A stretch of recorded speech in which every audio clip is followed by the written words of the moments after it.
Hello दोस्तों। स्वागत है आप सभी का आपके अपने चैनल फाइनेंशियल इंडिपेंडेंस पे। आज का टॉपिक है विनिंग पोर्टफोलियो बनाएं बिना स्टॉक मार्केट नॉलेज के। पर कैसे? वो आप सब लोग देख रहे होंगे कि ये टॉपिक तो पोर्टफोलियो रिलेटेड है, बट ये यहाँ पे चूहे की इमेज क्यों दिखाई जा रही है। तो दोस्तों, मैं आप सभी को बताना चाहता हूँ कि ये चूहों की इमेज और कुछ नहीं, ये एक रेट रेस है। रेट रेस मतलब रोज़ाना हम लोग ऑफिस जाने के लिए भागते हैं, कोई लोकल में, कोई मेट्रो में, कोई कैसे, सब कुछ करके भागा दौड़ी करके ऑफिस में पहुंचता है, या अपने बिजनेस में पहुंचता है, या जहाँ पे भी उसको पैसा अर्न करना होता है वहाँ पे जाता है। शाम को वही रेट रेस करता हुआ वो अपने घर पे आता है और उसके बाद में उससे उसकी जीविका चलती है। तो इस रेट रेस में अगर आप नोटिस करेंगे तो सारे के सारे चूहे सेम ही कलर के बताए हुए हैं। इसका मतलब हम सभी में सेम ही क्वालिटीज़ हैं। रोज़ ऑफिस भागना, रोज़ ऑफिस से वापस आना, ये सब लगा ही रहता है। तो इस रेट रेस से अगर आप सभी को या मुझे बाहर निकलना है तो उसके लिए हमें क्या करना होगा? एक बेसिक सा क्वेश्चन है। तो बेसिक क्वेश्चन का आंसर ये है कि आप में वो क्वालिटी होनी चाहिए जिसके थ्रू आप इस रेट रेस से बाहर निकल पाए, क्योंकि ये सिंपल सेम कलर का चूहा बन के तो कभी भी आप इस रेट रेस से और मैं इस रेट रेस से बाहर नहीं आ पाएंगे। तो उस रेट रेस से बाहर निकलने के लिए सबसे पहली बात कि आप में कुछ ना कुछ क्वालिटी होनी चाहिए। अब उस क्वालिटी के लिए क्या हम अच्छी पढ़ाई करें? तो ज़रूर आप पढ़ाई करेंगे, हम भी पढ़ाई करते हैं, लेकिन उसके बाद में भी हमारा एजुकेशन सिस्टम ऐसा है जिसमें कि आपको सेम उन्हीं क्लासेस में बच्चा होता है तो उसको क्लासेस में एंट्री मिलती है। उसके बाद में क्या होता है कि बच्चे कॉलेज में जाते हैं, कॉलेज के बाद में कोई इंजीनियरिंग करता है, कोई मेडिकल में जाता है, कोई एमबीए करता है, कोई कुछ भी जो भी है, और अपना एक स्ट्रीम में जाते हैं, जॉब करते हैं, सेम ये रेट रेस में आ जाते हैं। तो उस रेट रेस से बाहर निकलने के लिए कुछ ना कुछ अलग करना पड़ेगा। अब उस अलग करने के लिए आप में एफिशिएंसी होनी चाहिए, आप में उतनी स्मार्टनेस होनी चाहिए। लेकिन अगर आप में उतनी स्मार्टनेस नहीं है तो क्या करेंगे? तो आपको कोई ना कोई ऐसा इंसान चाहिए जो आपको उस रेट रेस से बाहर निकाल सके। अब यहाँ पे कोई इंसान आपके साथ में कैसे आएगा? क्योंकि यहाँ पे तो सभी, अगर आपको कोई किसी भी तरह का फाइनेंशियली इनकम का सोर्स बताता है तो definitely what he will do, वो आपसे पैसे चार्ज करेगा। अब इस रेट रेस में आप लगे हुए हैं तो ऑब्वियसली हमें पैसे देने के लिए उतना तो होगा नहीं कि जिसको हम एक्स्ट्रा पैसा दे दें। और सबसे बड़ी बात, विश्वास नहीं कर सकते किसी के ऊपर। क्या पता वो सही राय दे रहा है या नहीं दे रहा है, क्योंकि 10 आउट ऑफ 5 सही राय किसी की भी चली जाती है। तो वो कभी मानेगा नहीं कि मैंने गलत राय दी और आपको प्रॉफिट हो ना हो, ये डिपेंड करता है।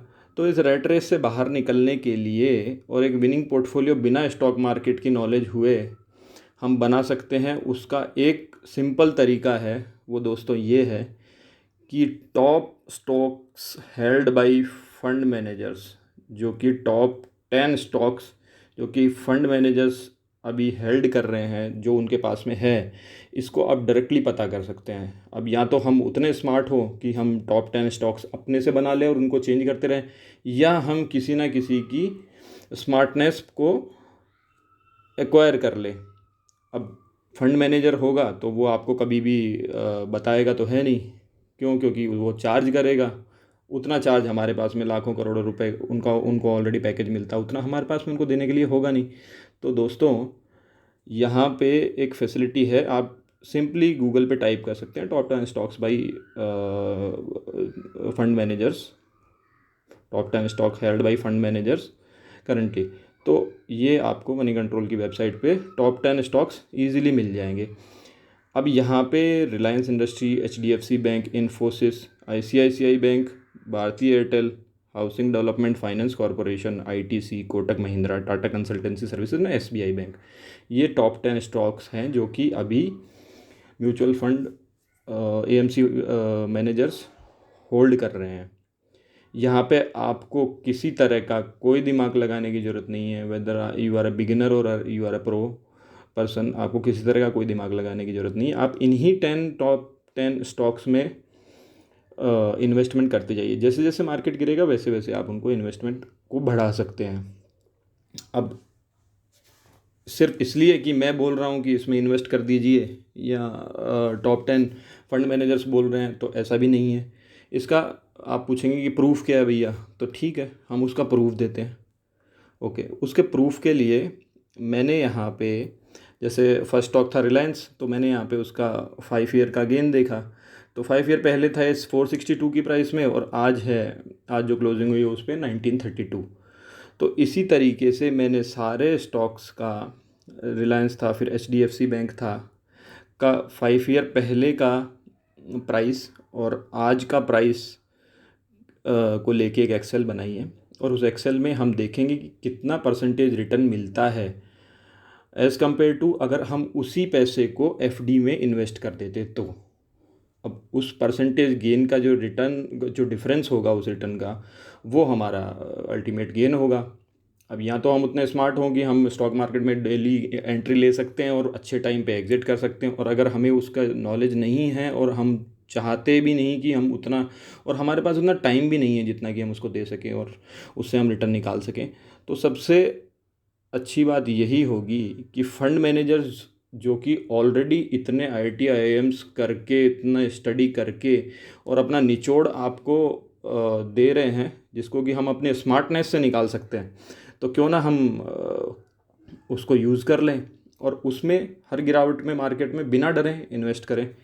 तो देखिए यहाँ पे जो मैंने एक्सेल बनाई है, उस एक्सेल में मैं आपको प्रूफ देता हूँ कि कैसे हमें ज़्यादा रिटर्न मिल सकता है, और without any hesitation we can invest in this stocks and get more returns in future also. So these are the 10 stocks: Reliance Industries, HDFC, Infosys, Bharti Airtel, HDFC, Kotak Mahindra, Tata Consulting, etc.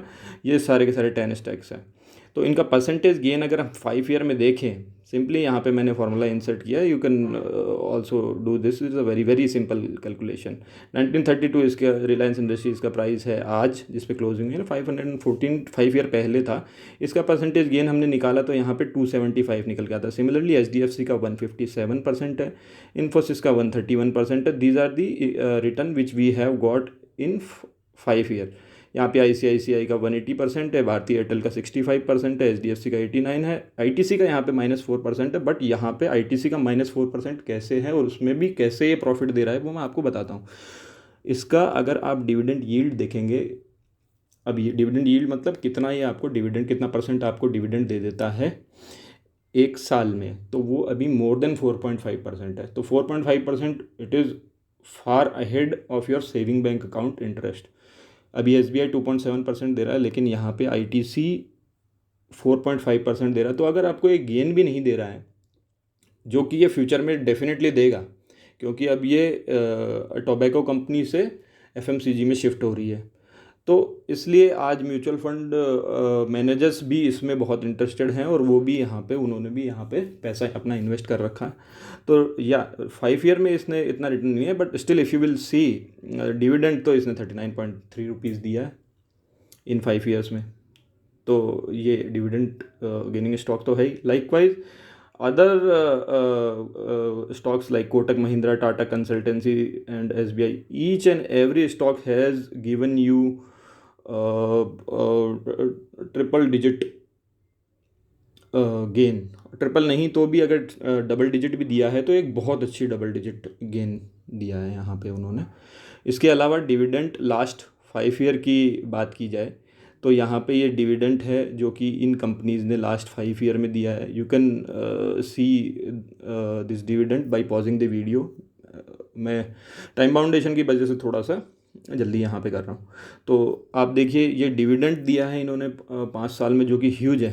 अब Tata consultancy का बात करेंगे तो 265 rupees दिए हैं इसने 5 year में, जिसका कि 1208 रुपये प्राइस था 5 साल पहले। 265 रुपये तो ये डिविडेंड ही दे चुका। लाइकवाइज अगर हम परसेंटेज गेन थ्रू डिविडेंड बात करें तो 7% का, 8% का रिटर्न इसने 5 साल में दिया है। रिलायंस इंडस्ट्रीज ने 9.8 का दिया है थ्रू डिविडेंड में बोल रहा हूँ। तो ये था जो कि स्टॉक प्राइस में गेन हुआ है, और ये है जो कि डिविडेंड में गेन हुआ है।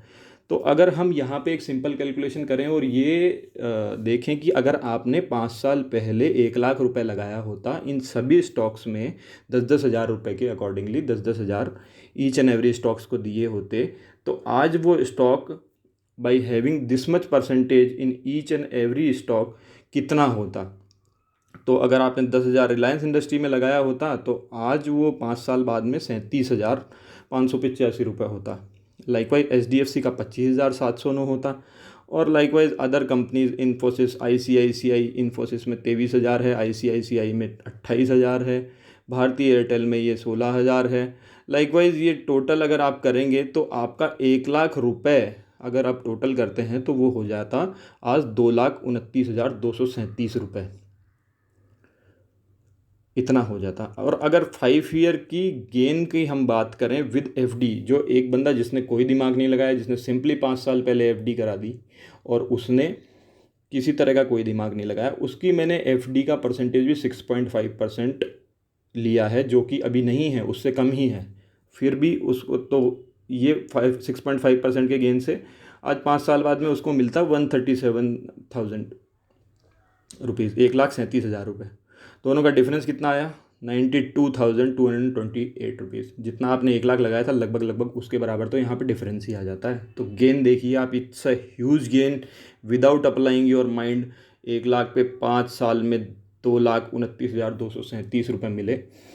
और अगर बिना किसी दिमाग लगाएं FD में, जैसा कि जनरली लोग लगाते हैं जो कि कभी दिमाग नहीं लगाते हैं, उनको गेन होता है कितना? सिर्फ 37,000 रुपये का। और यहाँ पे गेन हो रहा है 92,000 ज़्यादा FD के कंपैरिजन में। अगर आप देखेंगे इसकी CAGR कैलकुलेट, अगर XIRR यहाँ पे कैलकुलेट करेंगे, जिसमें कि तो यहाँ पे 16% के अप्रॉक्स आपको गेन मिल रहा है आपके पैसे में, बिना दिमाग लगाए हुए। ये मैं बिना दिमाग लगाए हुए बात कर रहा हूँ, और मैं रैंडम कोई भी डेट ले रहा हूँ। मैं ये नहीं बोल रहा कि जिस दिन मार्केट गिरा था मैं इन्वेस्ट किया। इसकी 5 साल पहले की हमने रेट देखी है, हमने रेट देखी है आज से ठीक 5 साल पहले की। हो सकता है उस दिन मार्केट ऊपर हो सकता है उस दिन नीचे हो। तो इट्स भाई average market you can get this much percentage gain. 16% का गेन आपको बिना किसी दिमाग लगाए यहाँ पे मिल रहा है। तो आप देखिए FD से कितना ज़्यादा गेन आपको मिल गया, और बिना किसी स्टॉक मार्केट की नॉलेज के आपको यहाँ पे इतना गेन हो रहा है। एक विनिंग पोर्टफोलियो आपका बन रहा है, और आपके लिए वो फंड मैनेजर्स काम कर रहे हैं जिनको कि फंड हाउसेस लाखों करोड़ों रुपए का पैकेज दे रहे हैं सिर्फ आपके लिए। बस आपको जस्ट उसको वॉच करना है कि कितना। तो दोस्तों ये था एक नॉलेजेबल टॉपिक यहाँ पे, जिसके थ्रू आप कमा सकते हैं बहुत अच्छा गेन FD से भी ज़्यादा। अब यहाँ पे कुछ कुछ बेसिक क्वेश्चंस आते हैं कि अच्छा ये सब तो ठीक था, बट अगर अगर इन बिटवीन होल्डिंग चेंज हो जाती है, like top 10 mutual fund manager यहाँ पे अपना इंटरेस्ट किसी और स्टॉक में दिखाने लग जाते हैं, तो सिर्फ यही टॉप 10 स्टॉक नहीं, इनमें से कुछ बाहर चला जाए, कोई कुछ अंदर आ जाएगा, कोई दूसरा स्टॉक आ जाएगा, तो अब क्या करेंगे?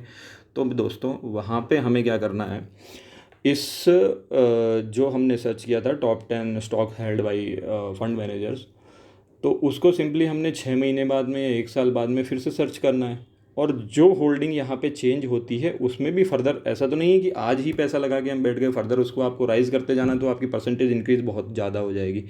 तो उस राइज़ के अकॉर्डिंगली आपको, उस चेंज के अकॉर्डिंगली आपको फर्दर आपका पैसा और इन्वेस्ट कर देना है। सबसे बड़ी बात देखिए, वारन बफे ने भी ये कहा है कि आपको never lose your principal amount in stock market. This was the first rule, and the second rule was never forget the rule number 1। तो रूल नंबर 1 को कभी भूलना नहीं है, इवन आपके प्रिंसिपल अमाउंट को कभी स्टॉक मार्केट में लूज़ नहीं करना है। तो ये 10 कंपनीज़ वो हैं जो कि आपके पैसे को स्टॉक मार्केट में कभी लूज़ नहीं होने देगी। चाहे पैसा अगर बढ़ेगा तो एक बार कम बढ़ेगा, बट स्टिल पैसा आप लूज़ नहीं करेंगे, और बढ़ेगा भी बहुत। इसका इसका प्रूफ मैंने आपको ऑलरेडी दे दिया है। इसके अलावा एक और क्वेश्चन रिटेल इन्वेस्टर के दिमाग में आता है, what if market want rise? अगर मार्केट राइज ना करेगा अगले 5 साल में, फिर क्या करेंगे? तो दोस्तों 79 में सेंसेक्स स्टार्ट हुआ था, 100 रुपीज़ उसकी, 100 पॉइंट्स उसकी प्राइस थी। आज उसकी जो वैल्यू है 50,000 के अप्रॉक्स है।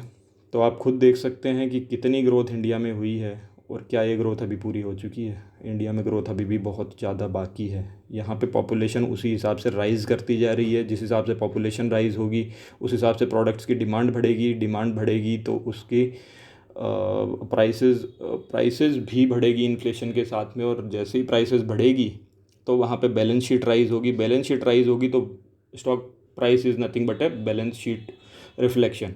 तो स्टॉक मार्केट में स्टॉक प्राइस भी डेफिनेटली राइज होगी। और ये 10 दिग्गज कंपनियां हैं जो कि मैंने आपको बताई है। मैं ये नहीं कह रहा कि आज से ही आप स्टार्ट करिए और इनमें इन्वेस्टमेंट स्टार्ट कर दीजिए, बट आप इसको अपनी वॉच लिस्ट में लगाइए। जैसा कि हमने कल एक वीडियो बनाया था मार्केट आवर्स में ही, जब मार्केट गिर रहा था, हमने कहा था कि आप स्टॉक मार्केट में पैसा लगाइए, एक्यूमुलेशन स्टार्ट कीजिए, क्योंकि आज नहीं तो फिर कब करेंगे जब इतना स्टॉक मार्केट गिर गया है। तो दोस्तों, आपको स्टॉक मार्केट में इन्वेस्ट करना स्टार्ट करना पड़ेगा इस रेट रेस से बाहर निकलने के लिए, क्योंकि रेट रेस से बाहर तभी निकल सकते हैं जबकि आप कुछ अलग करें।